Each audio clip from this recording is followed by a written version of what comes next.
नमस्कार। श्रीमद् भागवत महापुराण में आपका स्वागत है, जहां हम आपको कराते हैं साक्षात्कार उन दिव्य कथाओं का जो केवल ग्रंथों में नहीं, हर जीव की आत्मा में बसती है। तो चलिए शुरू करते हैं। जब जब पृथ्वी पर अधर्म बढ़ता है, जब जब सताए जाते हैं सज्जन और निर्बल हो जाती है धर्म की रक्षा, तब तब स्वयं भगवान को अवतार लेना पड़ता है। यह सिर्फ एक पंक्ति नहीं है, ये संपूर्ण ब्रह्मांड की व्यवस्था का नियम है।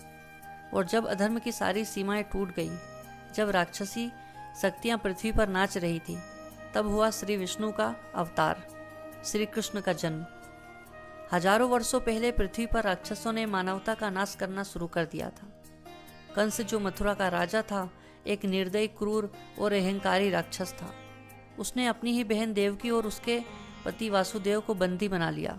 भविष्यवाणी हुई कि देवकी का 8वां पुत्र कंस का अंत करेगा। कंस ने डर के कारण देवकी के हर संतान को जन्म लेते ही मार डाला। पृथ्वी कराह उठी, गौ माताएं रो पड़ी, ऋषि मुनियों ने यज्ञ करना बंद कर दिया।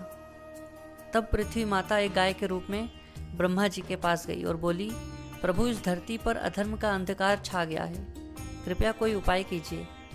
ब्रह्मा जी सभी देवताओं को लेकर वैकुंठ गए और भगवान विष्णु से प्रार्थना की। भगवान विष्णु ने मुस्कुराकर कहा, मैं स्वयं पृथ्वी पर जन्म लूंगा। द्वापर युग में मेरा यह अवतार अधर्म का नाश करेगा।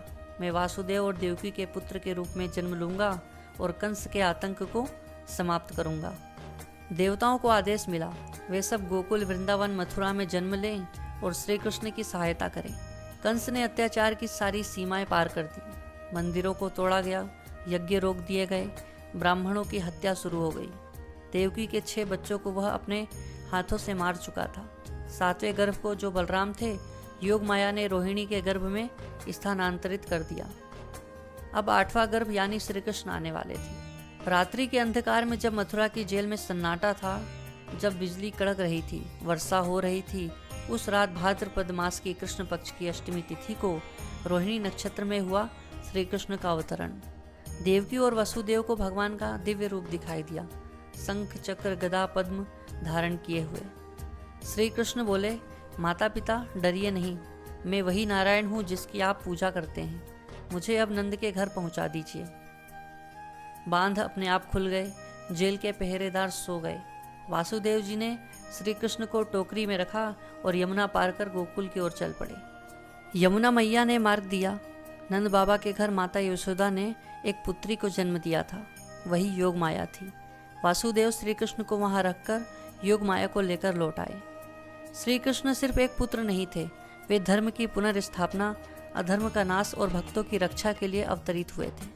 उन्होंने पूतना, सक्टासुर, तृणावर्त जैसे राक्षसों का वध किया। उन्होंने गोवर्धन उठाकर इंद्र का अभिमान तोड़ा। उन्होंने गीता का उपदेश देकर संसार को धर्म का मार्ग दिखाया। श्री कृष्ण का जन्म केवल कंस के अंत के लिए नहीं, बल्कि संपूर्ण मानवता को दिशा देने के लिए हुआ था। श्री कृष्ण का जन्म एक घटना नहीं, एक दिव्य लीला थी। हर युग में जब अंधकार बढ़ता है, जब अधर्म सिर उठाता है, तब एक कृष्ण जन्म लेते हैं, हमारे भीतर, हमारे विचारों में, हमारे कर्मों में। अगर आपको ये कथा पसंद आई हो तो इस वीडियो को लाइक करें और चैनल को सब्सक्राइब करें। जय श्री कृष्ण।